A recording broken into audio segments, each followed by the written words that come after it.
Historia mojego powołania to historia humoru Pana Boga, gdzie okazuje się, że robię w życiu wszystko to, czego nigdy nie chciałem robić. I tak zarówno w dzieciństwie, jak i w młodości, tak samo potem także w życiu dorosłym, okazuje się, że Pan Bóg zawsze miał dla mnie jakiś inny plan.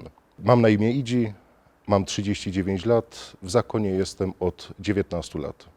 Kiedy decydowałem się na życie zakonne, to decydowałem się po wielu przejściach i takim ogromnym czasie zastanawiania się nad tym, co mam robić. Nigdy za bardzo nie chciałem zostać zakonnikiem, raczej chciałem być księdzem diecezjalnym. Natomiast w momencie, w którym poznałem świętego Franciszka i całą jego duchowość, historię jego życia, sposób, w jaki on przeżywał swoje spotkanie z Bogiem, okazuje się, że ta duchowość bardzo mi odpowiadała i zdecydowałem się zostać kapłanem zakonnym w zakonie braci mniejszych. Pan Bóg zawsze ma jakieś poczucie humoru i okazuje się, że jestem dziś zakonnikiem, który robił w życiu różne rzeczy i do których został powołany, a których strasznie się bał. Po pierwsze, miałem straszny problem z tym, żeby wypowiadać się w jakiś sposób publicznie. Okazuje się, że poszedłem do katechezy, gdzie uczyłem w gimnazjum. Potem uczyłem także,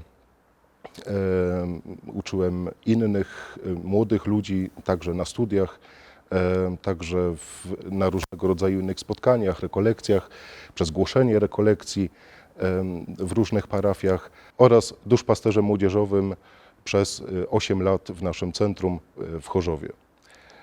Nigdy nie chciałem być odpowiedzialnym za finanse klasztoru, a Pan Bóg sprawił, że byłem ekonomem przez 3 lata. Nigdy nie chciałem już więcej studiować, obiecałem sobie, że już więcej na studia nie pójdę, a Pan Bóg sprawił, że decyzją przełożonych zostałem skierowany na studia doktoranckie z homiletyki w tym celu, żeby teraz uczyć młodych braci, jak głosić Słowo Boże w czasie homilii, na kazaniach czy różnego rodzaju konferencjach. Okazuje się, że Pan Bóg ciągle ma to poczucie humoru i okazuje się, że wybór Jego woli zawsze jest jakimś najlepszym wyjściem. W moim życiu wiele razy okazało się, że był to najlepszy wybór, jaki mogłem dokonać. Nawet jeśli wielokrotnie nie wiedziałem, co w życiu robić, to po pierwsze trzeba zawsze umieć zaufać Panu Bogu. A jeśli On proponuje jakąś drogę, to zawsze ma też najlepszy plan na Twoje życie. Jak zdecydować się na wybór konkretnego powołania, konkretnej drogi życiowej? Po pierwsze, trzeba słuchać. No i w moim życiu też był taki moment, w którym nie wiedząc, co chcę zrobić ze swoim życiem, zdecydowałem się na to, żeby przed Panem Bogiem uklęknąć i po kilku godzinach takiej modlitwy, medytacji, rozważania, w końcu wychodząc z kościoła po tej długiej modlitwie, wiedziałem, co chcę robić. Jeśli więc Pan Bóg ma dla nas jakiś plan, to zawsze jest on najlepszy. Jedyną rzeczą z Twojej strony i z mojej to jest to, żeby się na niego zgodzić. Pan Bóg wie lepiej, nawet jeśli my sami zupełnie nie wiemy, co ze sobą zrobić.